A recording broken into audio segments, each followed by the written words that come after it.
Bienvenidos a Comunicando Psicología. Para mí un gusto saludarlos en este espacio de salud mental donde conectamos con especialistas de la salud mental y física, porque a la final todo está muy conectado y pues esa es la invitación también para que ustedes se conecten cada día a este espacio y gracias de verdad por estar ahí. Hoy, como siempre, tenemos una invitada muy especial. Ella es la psicóloga clínica Catalina Suárez, a quien vamos a darle la bienvenida. Es la coordinadora académica de una fundación preciosa que ya vamos a conocer más a fondo y sobre todo porque va ligada al tema que traemos en el día de hoy. Catalina, ¿cómo estás? Hola Sandra, muy bien, muchas gracias. Muy contenta de estar aquí en tu programa. Gracias por esta invitación. Qué bueno tenerte con nosotros hoy aquí, sobre todo porque vamos a hablar de un tema sensible. El tema de la psicooncología, que es una rama de la psicología que estudia todo lo que tiene que ver con el cáncer, con las enfermedades terminales, con enfrentarse a la muerte, sobre todo pues obviamente enfocado al cáncer, pero la mirada que vamos a tener hoy es hacia el tema en los niños. ¿Por qué? Por esa fundación que les mencionaba ahorita, Corporación Lazos y Vida, de la que Catalina es la coordinadora académica y llevan una labor preciosa. Y porque quizá nos podemos detener aquí y pensar, tiene que ser duro, tiene que ser difícil trabajar con esa mirada de ver que un niño tiene cáncer y poder entender por qué a un niño le da cáncer si está pequeño y también los papás cómo conectan con eso. O sea, hoy va a ser un programa que de verdad vamos a disfrutar y pues vamos a aprender también qué es como la intención. Bueno, Catalina, entonces, ampliemos ese concepto de psicooncología, ¿de acuerdo? Y cómo ustedes llegaron a la corporación y están trabajando en esto. Bueno, pues como para no sé, completar un poco, la psicooncología es una subespecialidad de la oncología, o podríamos decir que es una especialización que pueden estudiar psicólogos, psiquiatras, médicos. Hay un catedrático español que se llama Ginés Lorca. Él dice que la psicooncología estudia los psicoinductores, que serían los factores que pueden llevar un desarrollo en una enfermedad oncológica, entre esos serían unos factores emocionales, ¿cierto? Y las psicoconsecuencias, que serían, digamos, la forma como cada individuo da una respuesta orgánica, cognitiva, física, emocional a la enfermedad oncológica. De acuerdo, muy bien. ¿Cómo llegamos nosotros a tener esta corporación? Somos 4 socias fundadoras, 2 psicólogas, una trabajadora social y una pedagoga, que venimos trabajando hace muchos años en cáncer infantil, en una fundación. Y después decidimos crear una corporación que tuviese una mirada diferente y que además la diferenciara de otras instituciones. Nosotros no somos un hogar de paso, los niños no duermen ahí, no viven allí. Nosotros damos todo el apoyo psicológico, social, educativo, en todo el aspecto legal, y además tenemos una línea de investigación que es la que yo coordino. Hacemos capacitaciones, publicaciones, estamos en este momento con un grupo de investigación. Entonces digamos que hacemos un trabajo muy interesante. Muy interesante, muy completo, interdisciplinar, entonces creo que abarca bastante de todo lo que tiene que ver con el tema. Me gustaría que empezáramos a describir, Catalina, cómo enfrenta o cómo percibe un niño un diagnóstico de cáncer. O sea, esos antecedentes que se presentan ahí cuando se enfrenta a ese diagnóstico, ¿cómo es eso? Pues es que yo creo que el mayor temor frente al cáncer infantil es de los padres. Eso es lo que nos encontramos generalmente. ¿De qué va a depender? Obviamente que un niño o un adolescente, porque trabajamos con adolescentes también, enfrente la enfermedad. Yo diría que de 2 factores importantes. El primero, digamos, el factor individual. ¿Cómo es cada uno? Es decir, cada niño, cada adolescente, con qué estrategias ha contado para enfrentar problemas en la vida, su estado evolutivo. No es lo mismo que un niño de 3 años tenga un diagnóstico a un adolescente de 15. Por supuesto. ¿Cierto? También su estado cognitivo, ¿cierto? Y en especial las experiencias previas al cáncer. Si yo soy un niño de 10 años a que su abuelito se le murió de cáncer, ¿cierto? O no, nunca tuve conocimiento del cáncer, esas experiencias previas al diagnóstico van a ser fundamentales. Yo creo que es mucho más complejo un diagnóstico para un adolescente, Para los niños, en especial, eso es para los padres, para los cuidadores, para la familia, porque el niño está en espejo con la familia, son un espejo. Entonces, el niño, a diferencia del adulto, no viene con una cierta experiencia frente al cáncer, frente a la vida, frente a los problemas. Nosotros, todos los que nos preguntan, debe ser terrible trabajar con esta población, muy difícil, en realidad no. No es difícil. Yo creo que lo primero es no tener una mirada de lástima, es un trabajo que venimos haciendo, ni de pesar. Los niños tienen una condición orgánica que es necesario ponerle cuidado, pero en realidad son niños común y corriente. Es que sí, yo creo que definitivamente, Catalina, tenemos que aprender a vivir como viven los niños, a enfrentar como enfrentan los niños, porque creo que los adultos nos enredamos más siempre en la vida. Sí. Entonces, y lo estás describiendo en lo que nos estás explicando. Sí. Ese niño asume su enfermedad de manera distinta.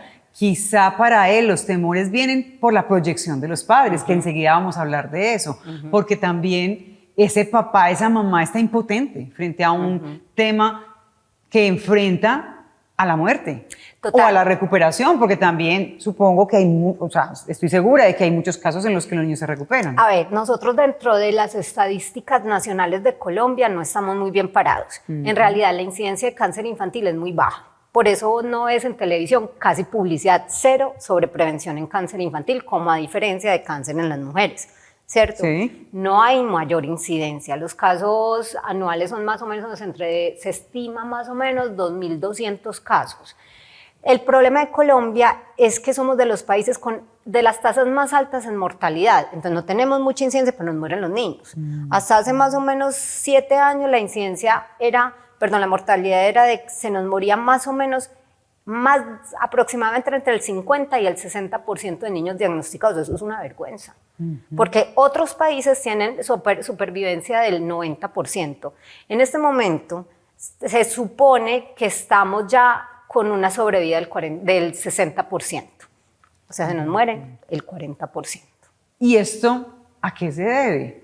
Los factores que se han reconocido por el Ministerio de Salud, ¿cierto? Por todo el trabajo gubernamental que viene hace más o menos unos 15 años, el Instituto Nacional de Cancerología, es que reconocen las variables, por ejemplo, la mala alimentación, el diagnóstico tardío es terrible, porque además diagnosticar cáncer infantil no es fácil, no es como a nosotras que nos dicen vaya y tóquese a ver si tiene una masa, etcétera, debemos hacer unos exámenes, porque el cáncer infantil presenta una sintomatología muy similar a los problemas de la infancia comunes, dolor en los huesos, dolor de cabeza, dolor en los músculos, muchas veces anemia, ¿cierto? Entonces no es tan fácil el diagnóstico. Y es como la idea también, Catalina, de que el niño es sano, ¿cierto? Como que tenemos en la cabeza de que está empezando la vida. Sí, cuando pensamos en la muerte casi siempre nos vamos a las personas más mayores, pero está claro que nos podemos morir en cualquier momento de la vida. En cualquier momento de la vida. Pero sí está eso muy metido aquí, de que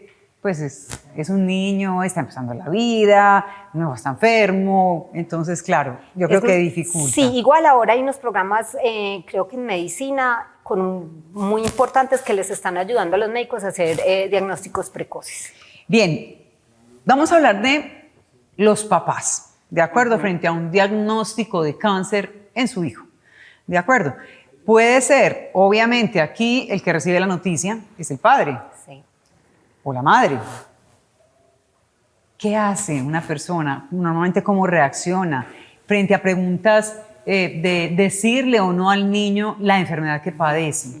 ¿Qué podemos aportar ahí? Mira, Sandra, hace muchos años se ha hablado de algo que se llama la conspiración del silencio, que va en niños y en adultos, ¿cierto? Sí. Es la información que le damos a los pacientes, ¿cierto? Con los niños había mayor silencio, pero mayor silencio por el miedo de los padres, porque hoy todavía relacionamos cáncer igual a muerte, ¿cierto? Para los papás. Creo que todos los que trabajamos en el área de la salud estamos de acuerdo en que es muy importante decirle al niño el diagnóstico. ¿Qué es lo que tiene? ¿Qué es lo que tiene? Tenga 3 años, 4, 5, 10, 15, ¿cierto? Dentro de la corporación es necesario para el ingreso a la corporación que los papás le hayan dicho al niño que tiene diagnóstico, porque va a llegar un niño y va a haber un montón de niños calvitos, otros con algunas otras asuntos, que hablan sin ninguna preocupación y sin ningún temor de su enfermedad. Claro. ¿Cierto? ¿Cuáles son las ventajas de que un niño sepa que tiene cáncer? Primero, que va a tener autocuidado. Nosotros tenemos niños de 5 años o de 6 años que, por ejemplo, vamos a algún sitio y le dicen, ¿quiere comerse tal cosa? Ellos dicen, no puedo, no me hace bien, me estoy cuidando porque estoy recibiendo una quimio. Se hacen más responsables. Por supuesto, el niño va a tener sensación de mayor autonomía y control. Así es. ¿Cierto? Y lo otro es que va a poder confiar en los papás. Nosotros hemos tenido casos en los que, por ejemplo, la mamá le decía, hoy es el último día que te van a chuzar para una quimioterapia, cuando son ciclos hasta de meses de quimioterapia. Entonces la mamá era una mentirosa. Entonces no es bueno mentir, es importante hablar con el niño, ¿cierto? Obviamente, un niño de 5 años no voy a traerle una explicación ultra definida Sí, claro. del cáncer. En su lenguaje. Exacto, en su momento evolutivo, en su momento cognitivo, pero que él sepa. Muy bien. ¿Cómo afronta la enfermedad de un niño? Cuando se le dice, esto es lo que te pasa, tal cosa, en su momento, como lo acabas de explicar, pero ¿cuál es la respuesta? Lo que pasa es que con el cáncer yo digo que al principio siempre es como, los más chiquitos no entienden. Pues es como, ¿qué pasa mi mamá? ¿Por qué llora mi papá? ¿Por qué Sí, llora mi algo mamá? pasa. Está pasando, ¿cierto? Ajá. ¿Y qué es el cáncer? ¿Cierto? Sí. Ellos se relacionan con la enfermedad, en especial los más pequeños, es porque estoy en el hospital, porque no puedo salir, porque no me pueden visitar, porque me siento mal, estoy mareado, etcétera, ¿cierto? Entonces, con el cáncer vamos a tener unas distintas fases de afrontamiento. Entonces, al principio el diagnóstico es un poco shock, por ejemplo, para los adolescentes. En el tratamiento, durante la enfermedad que se aplican los tratamientos, los niños van a empezar a presentar ansiedad, porque me van a chuzar o me van a hacer un tratamiento, ¿cierto? Depresión, porque me toca alejarme muchas veces de mi grupo. Si en el colegio a mí me empiezan a decirme, como un niño que le decían niño bombombún, porque no tenía pelo, ¿cierto? Entonces, cada momento, como le decías, puede que haya una etapa de recuperación o una etapa de posibilidad de la muerte. En cada momento, en cada etapa, los niños van a tener que encontrar herramientas para afrontar. ¿De qué nos encargamos de eso? Los especialistas podemos ayudar muchísimo. En la corporación se les brindan herramientas a los niños, a la familia y en especial a los hermanitos, porque son los que quedan silenciados por el cáncer, ¿cierto?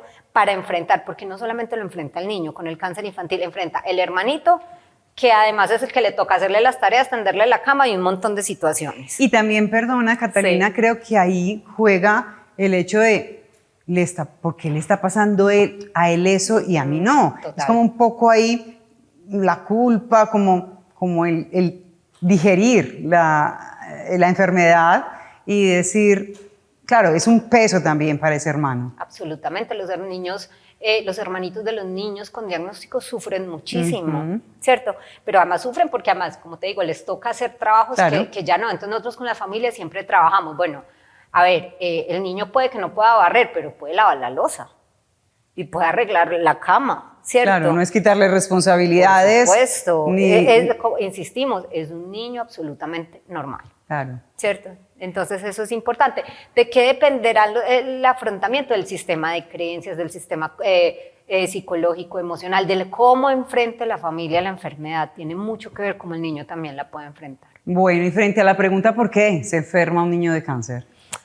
Bueno, yo creo que ahí habría varios factores que pueden llevar a un niño a enfermar de cáncer. Primero, un factor que puede ser genético, pero en esos casos se habla, por ejemplo, de predisposición genética, igual que las mujeres, ¿cierto? Si mi mamá no sé qué tiene cáncer de seno, yo puedo tener mayor predisposición que una persona que no. Y por eso también nos invitan al autocontrol, a los controles, al Controles de autoexamen. infancia, ese tipo de cosas también. Ok. Bueno, otro factor es el factor ambiental que nos interesa muchísimo. Si yo nací en Hiroshima y cayó una bomba atómica o mi mamá o mi abuela, probablemente yo tengo una mayor probabilidad porque vienen ya con un daño genético, Ok. ¿cierto?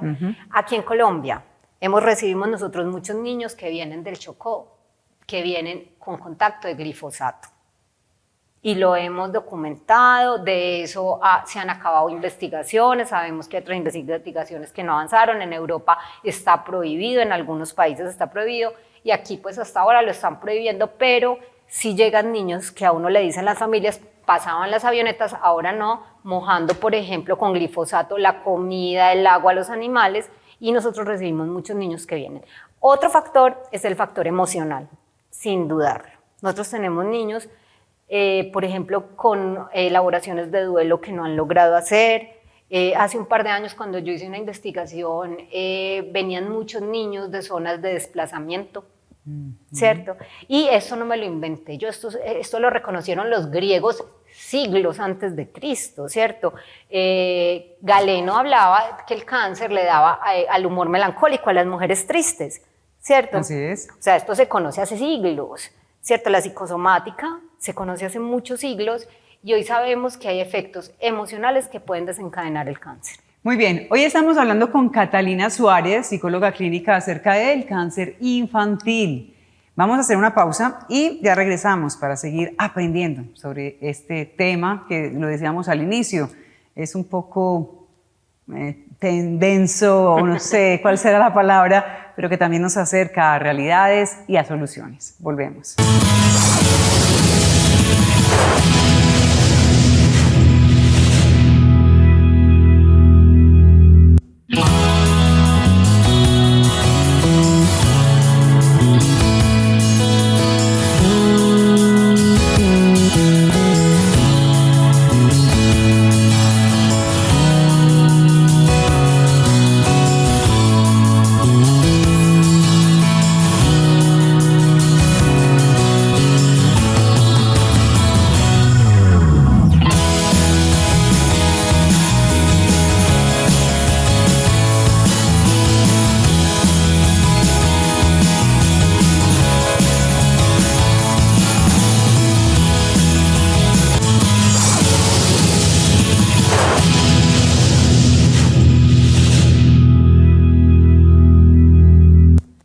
Hoy nos acompaña Catalina Suárez, psicóloga clínica, hablando del tema de psicooncología, del cáncer infantil.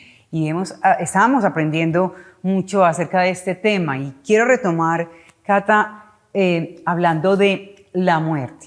Es decir, cuando le entregan a un papá un diagnóstico de no hay nada más para hacer, estamos en fase terminal, se le dice al niño, no se le dice, o cómo enfrentar el tema de la muerte cuando hablamos de cáncer infantil.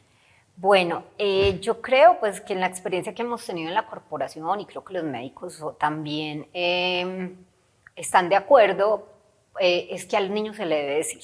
¿Qué ventajas también tiene decirle a un niño que va a morir? Va a depender mucho obviamente del estado del niño. A veces los niños, cuando ya les dicen, por ejemplo, ya entró en la fase ya terminal, probablemente ni siquiera estén conscientes, ¿cierto? Depende mucho de ese tipo de cosas.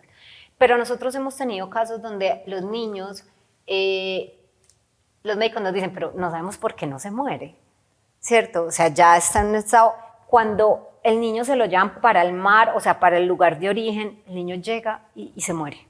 Es como si necesitara llegar y nos ha pasado muchísimo. Lo cuento es porque nos ha pasado. Sí. ¿Cierto? Que esperan a llegar como al lugar donde están con sus animalitos, con sus hermanitos, con su mar o con su selva o no sé, a donde sea, para morir.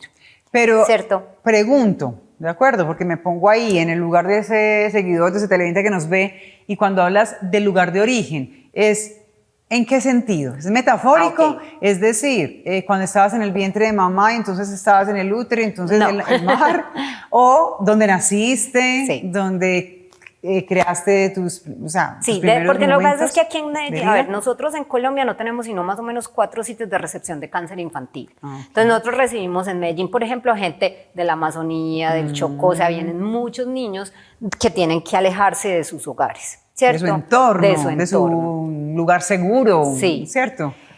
Entonces eso puede pasar, pero también puede pasar, y es muy importante, que el niño pueda hablar con su familia, igual que los adultos, decir, tengo que dejar listo esto, quiero hablar sobre esto. Un adolescente, por ejemplo, es muy importante que pueda saber qué les preocupa a los niños. Nosotros en consulta les decimos a los niños cuando los acompañamos, y la mayor preocupación de un niño que va a morir es su mamá o su papá. Escalofrío. ¿Qué les va a pasar y qué va a hacer? ¿Qué van a hacer? Entonces nosotros ayudamos desde la corporación, ¿cierto? Que por ejemplo la familia pueda hablar, que los puedan soltar.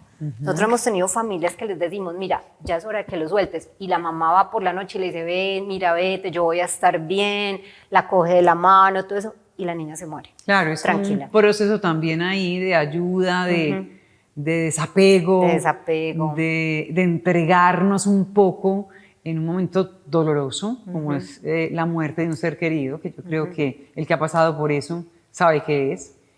Y claro, cuando hablamos de un hijo, yo creo que tiene que ser bien dicen por ahí, pues cuando pierdes a tu pareja, entonces enviudaste, perdiste a tu mamá o a tu papá, te quedaste huérfano. Pero ¿cómo se describe perder a un hijo? ¿Cierto? Claro. Como que eso no tiene ni nombre de lo triste que puede resultar. Pero también es ese trabajo de desapego, de entender que nos vamos a morir.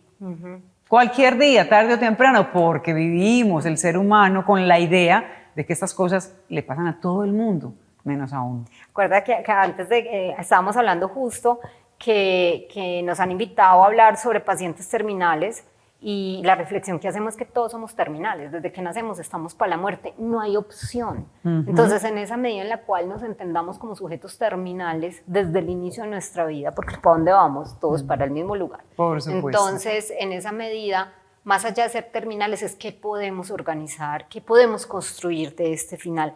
Hay un libro que yo les recomiendo, se llama El Pato y la Muerte. ¿Cómo se llama? El Pato y la Muerte, no sé si ahí lo pueden ver, sí. ¿Cierto? De Wolf Elbruch, él murió creo que el año pasado, y es un libro bellísimo. Este libro lo trabajo yo con los niños, por ejemplo, y es un patico que se encuentra con la muerte, además la muerte es divina, pues tiene sus pantuflitas, de todo, y la muerte se encariña con el pato, y bueno, toda la cosa, y la pasan genial, pero con los días el pato empieza a sentirse más frío y más triste, y les quiero como mostrar una parte final, porque es una reflexión que me hizo un niño una vez. Al final, la muerte debe dejar al patico ir, ¿cierto? Ajá. Y el libro al final dice, no da ninguna respuesta importante, dice, porque así es la vida. La muerte se sintió triste, pero así es la vida. Miren que no da una respuesta a la muerte. Claro. Y yo creo, Sandra, que ahí es importante porque alguna vez un niño me preguntó, estaba muy preocupado, yo le decía, ¿por qué estás tan triste? Y me decía, porque se murió tal niño. Y yo le decía, ¿y te estás triste porque se murió? Y me dice, no, estoy preocupado. Yo, ¿por qué? Y me dice, ¿tú crees que la gente que se muere va al cielo? Y yo le dije, no tengo esa respuesta. Yo no sé, le dije, ¿tú qué crees? ¿Y qué te preocupa? Y me dijo, que había un pajarito afuera de la biblioteca que venía todos los días y desde que fulanito se murió no volvió. Yo creo que el pájaro se lo tragó y no pudo llegar al cielo. ¿Eso qué me permite a mí como terapeuta? Primero, yo no tengo respuestas ante la muerte y creo que ningún terapeuta las tiene. Segundo, que uno lo que debe oír es la elaboración fantasiosa del niño. Al niño no le preocupaba tanto si el amiguito había muerto, sino si había llegado al cielo porque se lo había comido el pájaro. Claro. ¿Cierto? Entonces, otro niño me decía frente a este libro, a veces la muerte es como un pato que a uno lo abraza para descansar. Ah, qué bonito. ¿Cierto? Entonces, creo que poder escuchar esto, poder escuchar las elaboraciones de los niños es lo principal para la psicoterapia. Perfecto. Quiero que hablemos de este libro también, Me estoy quedando calvo, que me comentabas también hace un momento, está muy ligado a la corporación. Y se me viene a la mente también cuando mencionabas ahora de ese niño que iba al colegio y claro, sus compañeritos lo miraban un poco raro. Hablemos de este libro. Bueno, Me estoy quedando calvo es el resultado de una investigación. Sí. De doctorado mía y un trabajo de investigación que se hizo en la corporación con otra compañera, está patrocinado por la Fundación Sudamericana, es una guía para las familias desde el momento del diagnóstico, posiblemente hasta el final, ¿cierto? Que puede ser la recuperación o también puede ser la muerte. Lo bonito del libro es que viene todo el tiempo con lo que dicen los niños, entonces son las palabras de los niños. Ay, súper. Entonces los niños dicen, a mí en el colegio me decían que tenía una enfermedad contagiosa. Por eso no se hacían conmigo. Claro, y hay historias, ¿cierto?, incluso de ¿cierto? Niños. Por ejemplo, aquí dice, en Jericó le dijeron a mi mamá que yo tenía cáncer. Me mandaron a Medellín y me operaron de un tumor en la cabeza. Yo escuché al doctor decir que tenía cáncer y sentí miedo.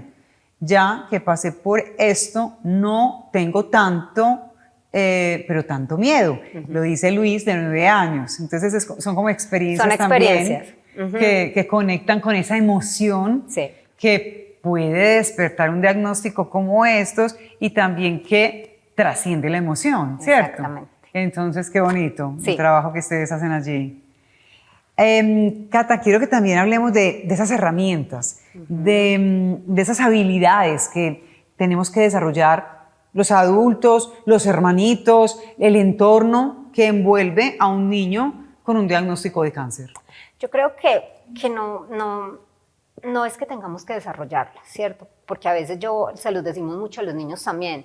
Tienes mucha rabia con tu hermanito, no tienes que ser bueno con él tampoco, porque a veces tu hermanito también es como contigo, ¿cierto? Ajá. Por una razón, porque además los niños muchas veces tienen ganancias secundarias con la enfermedad. Entonces, la otra lo hablamos, ¿qué son Sí. las ganancias secundarias, cierto? Entonces yo Cierta como preferencia frente a todo, claro. Se fue mi papá de la casa, me enfermé y volvió. Ajá. ¿Cierto? Mi hermanito me tiene que hacer la tarea, ¿cierto? Entonces yo creo que es muy importante es que podamos desarrollar mayor comunicación entre la familia, ¿cierto? Herramientas que mejoren la comunicación. Yo creo que se necesita también, por ejemplo, en los casos del niño que está con diagnóstico, herramientas que le permitan el manejo del dolor. Yo recuerdo una niña de 5 años enseñándole a una niña que acaba de entrar al grupo de apoyo con estos títeres, le decía, que son además nuestros títeres, A calvos, ver. ¿cierto? Le decía, cuando te pongan la quimioterapia vas a inhalar, pensar en un lugar, respirar. O sea, una niña de 6 años, de 5 o 6 años, explicándole a una niña con los títeres, ni que era nosotros, que era lo que tenía que hacer para no estar tan triste, tan angustiada frente a los tratamientos. Sí. Yo creo que hay herramientas que sí se pueden brindar del manejo del dolor, ¿cierto? También herramientas para las familias, para resolución de conflictos, ¿cierto? Y herramientas también que tienen mucho que ver con la comunicación con los médicos en especial.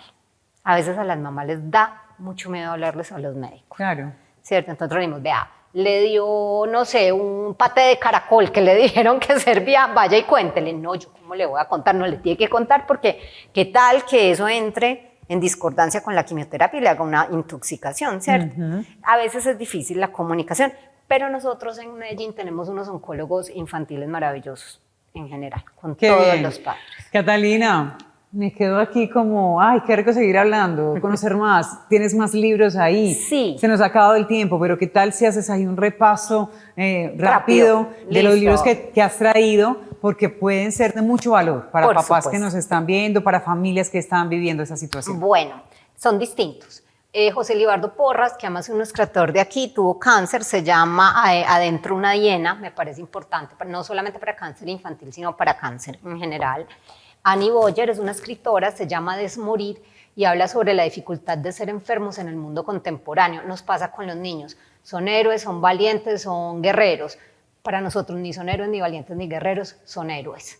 Perdón, son niños. Son niños. Son niños. Exacto. Claro, no nos interesa que sean héroes, ¿cierto? Muy bien. El cáncer desde la mirada del niño es un libro de una mujer española investigadora que murió de cáncer antes de terminarle su tesis de doctorado y tuvo cáncer en la infancia, es maravilloso. Y por último, creo que el mejor libro que existe para mi concepto sobre cáncer, que se llama El emperador de todos los males, es una biografía de un médico oncólogo que se llama Siddhartha Mukherjee, que es la historia del cáncer. Absolutamente recomendado. Ah, muy bien, me encanta estas recomendaciones que nos dejas hoy aquí, Catalina. Qué bueno compartir este espacio contigo.